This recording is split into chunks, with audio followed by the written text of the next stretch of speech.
भगवान विश्राम करते हैं, पट जब बंद होते हैं तो मेरे नारायण के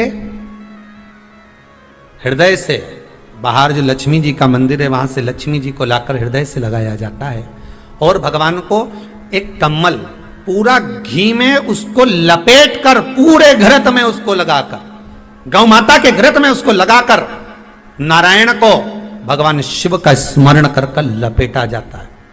भगवान नारायण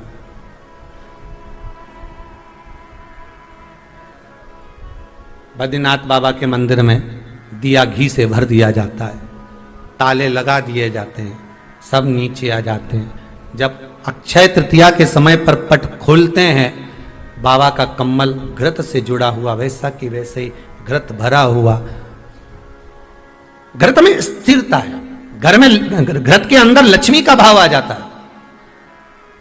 हमारे यहाँ हिंदू धर्म में बहुत सुंदर बात कही जाती थी पहले, आजकल जमाने में कहते कि नहीं कहते मालूम नहीं, पर मारवाड़ के अंदर एक रीति थी, घर के अंदर रसोई घर में एक इतनी बड़ी कुल्हड़ होती थी जिसमें घी भरा होता था, छोटी सी चम्मच होती थी, उसमें पूरे घर का घी खाली हो जाए पर उस कुल्हड़ का घी खाली नहीं होना चाहिए। नानी भाई का मायरा सुना है आप लोगों ने? अगर नानी भाई का मायरा सुना होगा तो नानी भाई के मायरे में नरसिंह मेहता जी की जो दादी के प्राण छूटे थे वो केवल इसी बात पे छूटे थे। अगर नानी भाई का मायरा सुना होगा तो आपको मालूम होगा, नानी भाई के मायरे में जब नरसिंह मेहता भोजन करने के लिए बैठे तो नरसिंह मेहता की भाभी दुरत गौरी ने कह दिया दादी के सामने, जब दादी बोली क्यों इसकी रोटी में घी नहीं लगा, तो कहा कुल्हड़ का घी समाप्त हो गया है, रसोई घर में जो बाटकी रखी थी उसका घी समाप्त हो गया। जय कुंवर भाई को चिंता लग गई, आंखों से अश्रु बहने लगे और जय कुंवर भाई नरसिंह मेहता की दादी प्राणों को छोड़ दी कि मेरे रसोई घर का घी समाप्त हो गया, मतलब ये घर अब बर्बाद होने में देरी नहीं लगेगी। नानी भाई का मायरा कहता है दादी के प्राण छूट गए थे, नैनों से नीर बह रहा था, केवल जरा सा संवाद। शास्त्र कहता है घर के रसोई घर में जिस बाटकी से आप रोटी पर घी लगाते उसकी बाटकी में भले आधा चम्मच घी पड़ा पर पड़े रहना चाहिए, क्यों? वो लक्ष्मी को घटने नहीं देता। जिस दिन बाटकी मंज जाए, साफ हो जाए, उस दिन उसी दिन उसको धोकर पोंछ कर वापस भर देना चाहिए। अगर बाटकी गंदी हो गई तो आप धो पोछो, मना नहीं है, पर उसको धोने पोछने से पहले एक कटोरी में घी भर दो, चम्मच रख दो। पर रसोई घर में बाटकी में घी होना चाहिए और उसमें आप डालते रहो और लगाते रहो, रोटी में चलेगा, पर बाटकी का घी समाप्त नहीं होना चाहिए, कुल्हड़ का घी समाप्त नहीं होना चाहिए। वो बरकत है, वो भंडार है, वो संपदा है हमारी। घृत वैभव देता है, घृत वैभव प्रदान कर।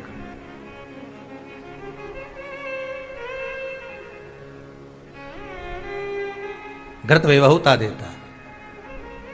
कितना सुंदर कहा है। शंकर भगवान के शिवलिंग पर घृत चढ़ाने के बाद आपने दही चढ़ाया शिव जी को, ठीक है, आपने दूध चढ़ाया, जल चढ़ाया, दही चढ़ाया, शहद चढ़ाया, शक्कर चढ़ाई, मिष्ठान चढ़ाया, जो भी आप शिव जी को चढ़ा रहे हो उसमें से केवल एक पदार्थ, एक वस्तु, घी, शंकर के शिवलिंग पर चढ़ाने के बाद में उसी शिवलिंग का घृत जहां शिवलिंग रखा हुआ है, शिवलिंग जहां रखा रहता है उस कटी पर उस घृत से हस्त फेर देना चाहिए अपनी मनोकामना कर कर।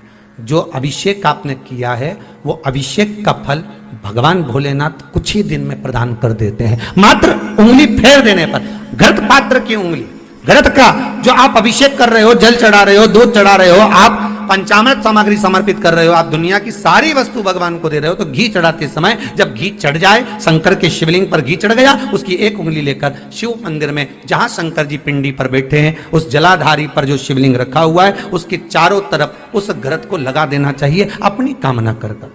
महाराज शिव उसको स्वीकार करता है। क्यों? शंकर और पार्वती के मिलन स्थल माता पार्वती की गोद में भगवान शंकर का जो शिवलिंग स्वरूप विराजमान है, हस्त कमल के अंतर्गत जो भगवान विराजमान है, उसका फल चौगुना मिल जाए। शक्तिपीठ नाम सुना है? अरे बोलो तो, जितने लोग कथा सुन रहे शक्तिपीठ नाम सुना है? शक्तिपीठ का मतलब क्या होता है? जहां पर माता सती के अंग के टुकड़े होकर गिर पड़े वो शक्तिपीठ के रूप में निर्मित हो गए। तो जितनी भी शक्तिपीठ होती है उन शक्तिपीठ में आप लड्डू चढ़ाएं, पेड़ा चढ़ाएं, वस्त्र चढ़ाएं, आभूषण चढ़ाएं, सोना चढ़ाएं, चांदी चढ़ाएं, मुद्रा चढ़ाएं, आपकी मर्जी पड़े करोड़ों रुपए चढ़ाएं, मना नहीं है। पर शक्तिपीठ का दर्शन करने जब जाएं तो कम से कम थोड़ा साथ में गाय का घृत, असली घी साथ में लेकर अवश्य जाएं। क्यों? शक्तिपीठ पर भी घी समर्पित करने से मनोकामना पूर्ण हो जाती है। आप आएंगे शक्तिपीठ का दर्शन करके और मनोकामना पूर्ण होना है, मात्र शक्तिपीठ। आप चढ़ाए वस्तु ढेर चढ़ाए, आप सोना चांदी अंबारियों में धन दौलत सब चढ़ाए, पर साथ में आप चुनरी चढ़ा रहे हैं, साड़ी चढ़ाए, घृत भी दीजिए, घृत भी प्रदान।